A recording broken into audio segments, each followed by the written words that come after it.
Evening time சாப்பிட்றதுக்கான ஒரு snacks தான் இது. நம்ம கேரளா டைப்பில் செய்வாங்க.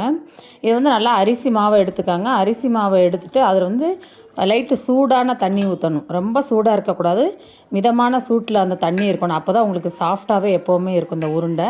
நல்ல மாவு வந்து கொஞ்சம் கட்டியாக கையில் ஒட்டக்கூடாது. அந்த மாதிரிக்கு இந்த மாவு வந்து நல்லா பிசைஞ்சிக்கணும். இந்த மாதிரி கையில் ஒட்டக்கூடாது. அப்போ தான் உங்களுக்கு வந்து அந்த உருண்டை இன்னுமே வரும். அந்த மாதிரி கொஞ்சம் கொஞ்சமாக தண்ணி ஊற்றிக்கோங்க. நான் வந்து பார்த்தீங்க அப்படின்னா இன்றைக்கி வந்து வெல்லம் எடுத்திருக்கேன். நீங்கள் இதுக்கு நாட்டு சர்க்கரை, கருப்பட்டி எது வேணாலும் யூஸ் பண்ணிக்கலாம். அப்புறமா தேங்காயும் திருகி வச்சுருக்கேன். இதை வந்து நல்லா மாவை சின்ன சின்ன உருண்டைங்களாக எடுத்துகிட்டு அது உள்ளே வச்சுட்டு நாம் வந்து அப்படியே ஸ்டஃப் பண்ணிட வேண்டியதான். ஸ்டஃப் பண்ணிவிட்டு உள்ளே வச்சோம் அப்படின்னா தேவையான அளவுக்கு எடுத்துக்கோங்க. உங்களுக்கு மேலே ஸ்டஃப் பண்ண முடியலைன்னா அதுக்கு தேவையான அளவுக்கு மாவு எடுத்து வச்சுக்கலாம். சுற்றி வந்து அந்த வெல்லம் வெளியே வராத அளவுக்கு நாம் வந்து அதை ஸ்டஃப் பண்ணணும். எடுத்துகிட்டு ஒரு இட்லி பாத்திரத்தில் தண்ணி கொதிக்க வச்சுருங்க. அதில் வந்து இந்த ஸ்டஃப் பண்ண இந்த உருண்டைங்க எல்லாத்தையுமே எடுத்து அதில் வந்து நல்லா அடுக்கிடுங்க.